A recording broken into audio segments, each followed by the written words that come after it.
BSP வித்தியோ 10ஆம் வகுப்பு கணிதம் பயிற்சி 3.3ல் 4வது கணக்கு. இங்கே ஒரு அட்டவணை கொடுத்துட்டு அதில் ரோமன் லெட்டர் 1ல் Q ஆஃப் எக்ஸ் கேட்டிருக்கு. அப்போ Q ஆஃப் எக்ஸ்க்கு வேணும் அப்படின்னா நமக்கு இந்த ரிலேஷன் தெரியணும். P of X into Q of X equal to மீச்சிமா இன்ட்டு மீபேவா. அதில் என்னென்ன கொடுத்துக்கிறாங்களோ அதை மட்டும் எழுதியிருக்கோம். கொடுக்காதது Q ஆஃப் எக்ஸ், அதை கண்டுபிடிக்க போகிறோம்.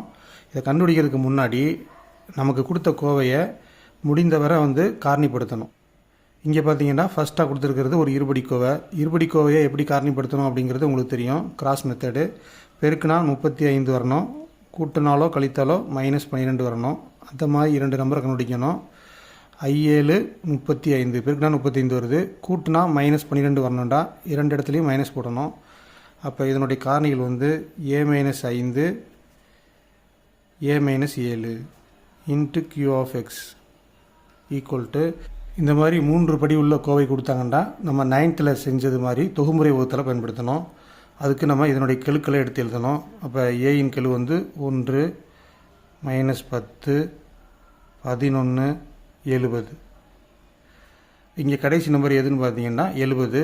அப்போ 7 10 70. அப்போ 7 ஒரு காரணியாக இருக்கலாம், 10 ஒரு காரணியாக இருக்கலாம்.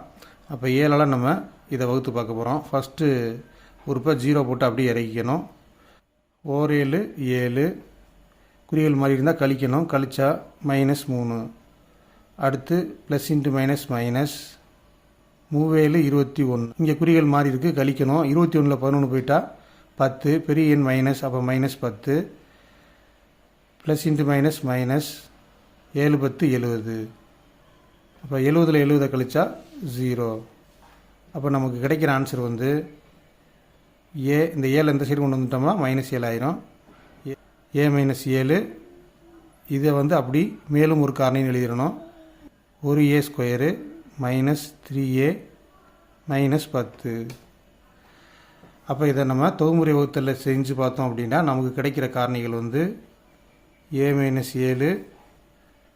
A² -3A -10. அடுத்து இன்ட்டு இது காரணியாகவே இருக்குது, அதனால் அப்படி இருக்கட்டும். A-7.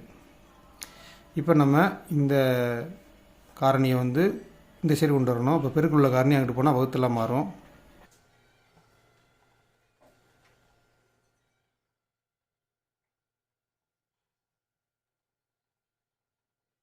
இப்போ நமக்கு எதெல்லாம் டிவைட் ஆகுதோ அதெல்லாம் டிவைட் பண்ணிக்கிற போகிறோம். A-7 A-7 அவ்வளோதான். அடுத்தது இதுவும் ஒரு இருபடி கோவையாக தான் இருக்குது. அப்போ இதில் ஒரு காரணி கேன்சல் ஆக வாய்ப்பு இருக்குது. அதனால் அடுத்த ஸ்டெப்பில் நம்ம இதையும் காரணிப்படுத்த போகிறோம்.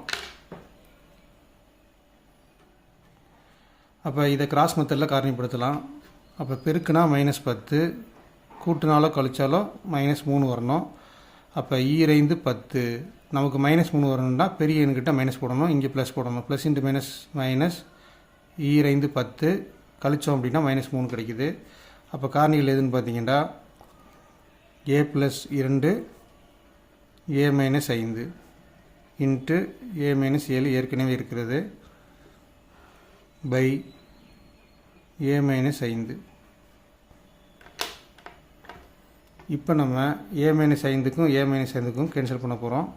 Q of X equal to A+2 A-7. இதுதான் விடை. அடுத்து ரோமன் லெட்டர் 2. இங்கே நம்ம ரிலேஷன் எழுதிட்டு இங்கே P ஆஃப் எக்ஸ் கொடுக்கல, அந்த P ஆஃப் எக்ஸை மட்டும் கண்டுபிடிக்க போகிறோம். இப்போ இதுக்கு காரணி கண்டுபிடிக்கலாமான்னு கேட்டிங்கன்னா இந்த x⁴ - y⁴ இங்கேயும் இருக்குது அங்கேயும் இருக்குது. அப்போ அந்த சைடு கொண்டு போனாலே அது கேன்சல் ஆயிரும். முதல்ல அதை செஞ்சுக்க போகிறோம். அப்போ x⁴ - y⁴ கேன்சல் பண்ணிக்கலாம். அப்போ மிச்சம் இருக்கிறது என்னென்னு பார்த்தீங்கன்னா இந்த x⁴ + x² y² + y⁴ இதுவும் மிச்சம் இருக்குது. அப்போ இதை அப்படி எழுதக்கூடாது, இது கேன்சல் ஆக வாய்ப்பு இருக்குது. ஆனால் இது பவர் 4, இது பவர் 2ல் இருக்குது. அப்போ இதை நம்ம விரித்து எழுத வாய்ப்பு இருக்குது. அப்போ இதை நம்ம விரித்து எழுதணும் அப்படின்னா இந்த இது வர்ற மாதிரி விரித்து எழுதணும். அப்போ இதில் ப்ளஸில் எல்லாமே இருக்குது, இங்கே மைனஸ் இருக்குது. அப்போ மைனஸ் ப்ளஸ் வர்ற மாதிரி நம்ம விரித்து எழுதணும். அப்போ இதை எப்படி எழுதலாம்னா x² -xy + y².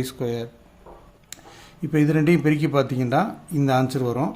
அப்போ இது ரெண்டையும் இந்த மாதிரி நம்ம விரிச்சு எழுதலாம். இப்போ இதில் உள்ள மாதிரி தான் விரிச்சு எழுதியிருக்கோம். இதில் XY கடைசியாக இருக்குது, இதில் சென்டரில் போட்டிருக்கோம், அவ்வளோதான்.